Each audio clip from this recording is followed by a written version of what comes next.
कोई भी नगर व सभ्यता स्वयं में एक इतिहास को समेटे होती है, लेकिन विकास की बढ़ती रफ्तार के साथ कब उसका उद्गम धूमिल हो जाता है पता ही नहीं चलता। नमस्कार, मैं हूं सुधाकर भट्ट और आप देख रहे हैं 12 मास चैनल।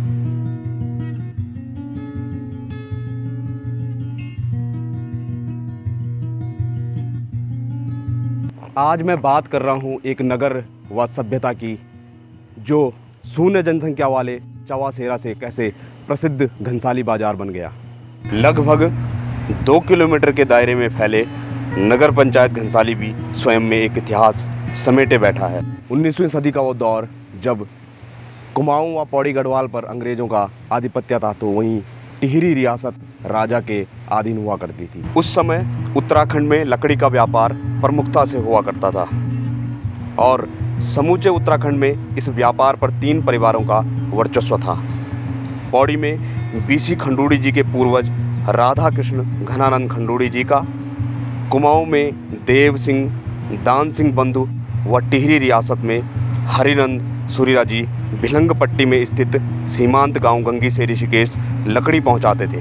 रास्ता अधिक लंबा होने के कारण बीच में एक पड़ाव रखा गया जिसका नाम चवासेरा था और यही चवासेरा, यही नगर आगे चलकर सैकड़ों गांवों को जोड़ता हुआ एक प्रसिद्ध घनसाली बाजार बन गया। नैलचामी घाट एवं बालगंगा नदी के संगम तट पर बसा घनसाली नाम गणेश्वर महादेव मंदिर के नाम पर रखा गया। पहले ये मंदिर घनसाली बाजार के मध्य स्थित था, लेकिन नैल व संघेला विष्टों के आपसी द्वंद्व के चलते गणेश्वर महादेव मंदिर ध्वस्त हो गया था।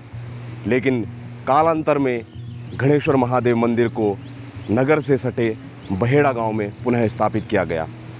यहाँ के पुजारी कुमाऊं से आए हुए जोशी परिवार थे, जो कि आज भी यहाँ रहते हैं। सन 1907 में हरिनंद सुरीरा जी द्वारा चवासेरा में व्यापार स्थापित करने के साथ ही सर्वप्रथम भवन निर्माण किया, जिसके साथ ही घनसाली बाजार की नींव पड़ी। उसके बाद नारायण सिंह सजवाण जी द्वारा यहाँ भवन बनाया गया और तत्पश्चात सत्यानंद कोठियाल जी द्वारा भी यहाँ एक दुकान स्थापित की गई।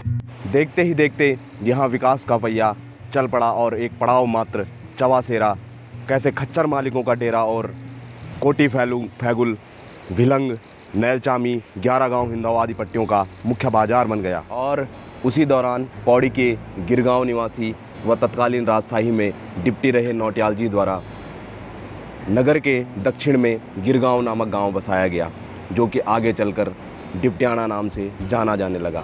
सन 1947 में देश आज़ाद हुआ और उसके तत्पश्चात सन 1948 में टिहरी रियासत का विलय भी स्वतंत्र भारत में हो गया और देखते ही देखते घनसाली के विकास की राह भी प्रशस्त हो गई।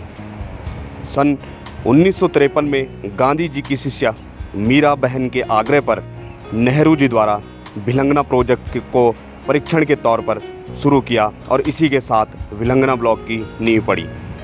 सन 1954 में गोबर सिंह बिष्ट, हरिनंद सुरीरा, जयंती प्रसाद व बालकृष्ण गैरोला जी द्वारा नगर से 2 किलोमीटर की दूरी पर घुमेटीधार में जूनियर हाई स्कूल की स्थापना की गई, जो कि आज इंटर कॉलेज बन चुका है।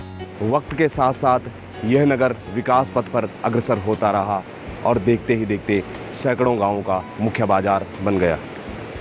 सन 1962 में यहाँ पहली बस सेवा शुरू हुई और उसके साथ ही यहाँ पर अन्य सुविधाएं भी उद्गार लेने लगी। सन 1964 में पोस्ट ऑफिस और 66 में उद्यान विभाग भी शुरू हो गया। सन 71 में स्टेट बैंक की शाखा भी यहाँ आ गई और सन 89 में पूर्व लोक निर्माण विभाग कार्यालय टिहरी व रुद्रप्रयाग में स्थित था। लेकिन स्वर्गीय इंद्रमणि बडोनी जी के अथक प्रयासों अस्थाई खंड लोक निर्माण विभाग भी यहाँ अस्तित्व में आ गया, जो कि बडोनी जी की बहुत बड़ी उपलब्धि थी। 1980 में शिशु मंदिर की स्थापना के साथ ही यहाँ प्राथमिक शिक्षा को भी बल मिल गया। वहीं सन 90 में बिमला बहुगुणा व वाचस्पति मैठाणी जी द्वारा घनसाली से लगभग 2 किलोमीटर की दूरी पर स्थित सेंदुल में बालगंगा महाविद्यालय की स्थापना की गई, जिससे कि क्षेत्र के युवाओं को उच्च शिक्षा में राह आसान हो गई।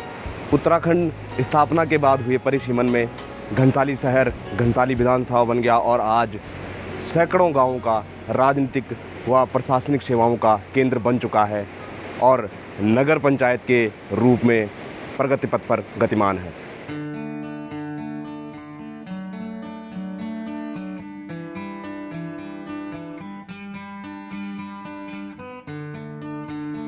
उत्तराखंड स्थापना के बाद हुए परिसीमन में घनसाली शहर घनसाली विधानसभा बन गया और आज सैकड़ों गांवों का राजनीतिक व प्रशासनिक सेवाओं का केंद्र बन चुका है और नगर पंचायत के रूप में प्रगति पथ पर गतिमान है।